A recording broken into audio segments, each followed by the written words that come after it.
Assalamualaikum warahmatullahi wabarakatuh. Innal hamdalillah nahmaduhu wa nasta'inuhu wa nastaghfiruh. Wa a'udzu billahi min syururi anfusina wa min sayyiati a'malina may yahdihillahu fala mudhillalah wa may yudhlil fala hadiyalah. Asyhadu an la ilaha illallah wahdahu la syarikalah wa asyhadu anna Muhammadan abduhu wa rasuluhu la nabiyya ba'dah. Alhamdulillah hari ini adalah hari terakhir di bulan Ramadan tahun ini ya. Alhamdulillah mudah-mudahan tamat sampai nanti kita berbuka, dan mudah-mudahan pahala kita ibadah selama di bulan Ramadan ini diterima oleh Allah Subhanahu wa taala. Amin ya rabbal alamin. Ya. Rasulullah SAW bersabda, ketika Ramadan datang, pintu-pintu surga dibuka, pintu neraka ditutup, dan setan-setan dibelenggu. Jadi selama bulan Ramadan ini setan itu dibelenggu ya, dibelenggu. Ada yang mengartikan para ulama ini, jadi setan yang biasa tidak dibelenggu, hanya setan-setan yang rajanya gitu, yang setan-setan yang kuat yang dibelenggu gitu. Jadi setan yang biasa mah tidak dibelenggu. Ada yang berpendapat seperti itu. Ada juga yang berpendapat seluruhnya setan itu dibelenggu gitu ya, diikat dengan rantai gitu ya. Jadi kenapa yang bermaksiat masih ada di bulan puasa? Karena itu nafsunya sendiri gitu, karena dipengaruhi oleh nafsunya, terlatih 11 bulan dibisiki oleh setan gitu ya. Nah jadi ketika setan dibelenggu, nah kita masih tetap bermaksiat karena nafsu diri kita sendiri gitu ya yang mempengaruhinya. Nah alhamdulillah ya, selama bulan Ramadan ini mungkin yang tidak terbiasa sholat berjamaah jadi terbiasa sholat berjamaah, yang jarang buka Al-Quran jadi buka Al-Quran gitu ya, karena ya pintu-pintu rahmat dibuka oleh Allah Subhanahu wa taala, diberikan gitu ya, pintu keberkahan, ampunan gitu ya. Jadi di bulan Ramadan ini keberkahan luar biasa gitu ya, sehingga kita dimudahkan oleh Allah untuk menikmati beribadah. Nah, adapun orang yang masih bermaksiat, nah karena sudah terlatih gitu ya di bulan-bulan sebelum bulan Ramadan, ya nurut gitu ya terhadap hasutan setan. Nah, maka di bulan Ramadan ketika setan dibelenggu, ya tetap bermaksiat karena nafsunya sudah terlatih gitu. Nah, kenapa ya? Realitanya sekarang ya. Sekarang ini mau malam Idul Fitri itu ya, mau malam takbiran. Rata-rata ya kebanyakan faktualnya seperti di Indonesia, banyak orang yang bukan ke masjid gitu ya, tapi malah meninggalkan masjid ketika malam takbiran. Itu ada yang maksiat ya, mabuk-mabukan ya, dan banyak lagi gitu yang berkeliaran keluar, yang mengisi-ngisi mall gitu ya, atau di jalan gitaran nongkrong.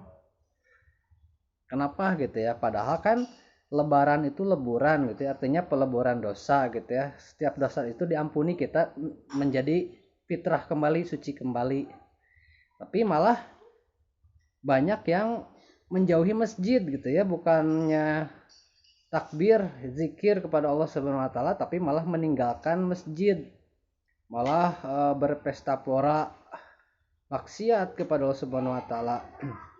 Nah, ini tidak jauh pengaruh dari setan juga ya, karena ketika pas memasuki tanggal 1 Syawal ya, itu pas malam takbiran, nah setan-setan kembali dilepaskan dari belenggunya ya, dilepaskan, tidak diikat oleh rantai lagi. Dan setan murka gitu ya ketika Allah akan mengampuni manusia gitu ya, mengampuni, meleburkan seluruh dosanya. Setan ini marah gitu ya, setan ini marah, tidak suka gitu ya kalau manusia diampuni dosanya oleh Allah Subhanahu wa taala. Maka iblis gitu ya, raja setan, mengumpulkan anak buahnya. Nah ketika dibelenggu bulan Ramadan itu, menahan gitu ya, menahan atau tidak bisa ya untuk mempengaruhi manusia, akhirnya melampiaskan ketika di malam takbiran gitu ya, untuk menyuruh anak buahnya agar menyesatkan manusia sehingga tidak diampuni gitu ya dosanya oleh Allah Subhanahu wa taala.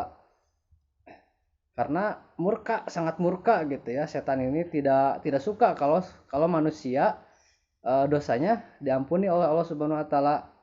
Nah, untuk kita bagaimana sih gitu ya agar terhindar dari godaan setan ketika pas malam takbiran? Alangkah baiknya kita mengisinya dengan terus berzikir kepada Allah Subhanahu wa taala, melakukan kebaikan gitu ya. Kita berkumpul di masjid gitu ya, berkumpul di masjid dengan orang-orang soleh tentunya ya. Bersedekah. Nah, itu mengurangi gitu ya, mengurangi kita bisa terhasut oleh godaan setan gitu ya. Karena banyak sekali gitu ya orang yang ketika bulan Ramadan berpuasa kemudian beribadah yang lainnya ketika malam takbiran tergoda gitu ya, ada aja yang mengajak gitu ya, mengajak kepada kemaksiatan, entah itu mabuk-mabukan gitu ya atau yang lainnya gitu ya, bahkan narkoba gitu ya. Bisa jadi gitu ya, karena setan ini ada di golongan jin dan ada di golongan manusia gitu ya, minal jinnati wan nas. Nah, semoga kita bisa mengambil pelajaran atau mengambil hikmah ini gitu ya. Jangan sampai kita malah bisa terhasut oleh setan gitu ya untuk bermaksiat sehingga kita tidak jadi gitu lebarannya gitu ya. Maksud lebaran itu kan leburan untuk peleburan dosa gitu ya. Mudah-mudahan kita bisa memerangi setan gitu ya, tidak terpengaruh oleh setan, dan kita bisa lebih mendekatkan diri kepada Allah Subhanahu wa taala. Karena tanda-tanda saum kita diterima oleh Allah Subhanahu wa taala adalah ketika bulan puasa ini ya, ketika beres bulan puasa ini, nah, kita lebih meningkatkan ibadah kita gitu ya, lebih meningkatkan ketakwaan kita karena goalnya puasa ini adalah la'alakum tatakun gitu ya. Jadi bertambahnya ketakwaan kepada Allah Subhanahu wa taala, itu goal berpuasa gitu ya. Mudah-mudahan kita semua tetap bisa istiqomah gitu ya dalam beribadah kepada Allah Subhanahu wa taala, tentunya meningkatkan ibadah yang wajib juga ibadah yang sunnah. Kita tingkatkan sholat 5 waktu kita gitu ya. Jadi jangan istilahnya melalaikan sholat ya. Mudah-mudahan Allah Subhanahu wa taala menerima ibadah kita selama bulan puasa ini dan kita diistiqomahkan gitu ya untuk beribadah terus di bulan lainnya gitu ya, bukan hanya di bulan puasa saja kita membuka Al-Qur'an, tapi terus gitu ya kita membaca Al-Qur'an di bulan-bulan lainnya. Nah, segitu, mudah-mudahan bermanfaat ya. Taqabbalallahu minna minkum, taqabbal ya karim. Alhamdulillah rabbil alamin. Minal aizin wal faizin. Semoga kita termasuk golongan yang menang ya. Mohon maaf lahir batin. Bilahi taufik wal hidayah. Assalamualaikum warahmatullahi wabarakatuh.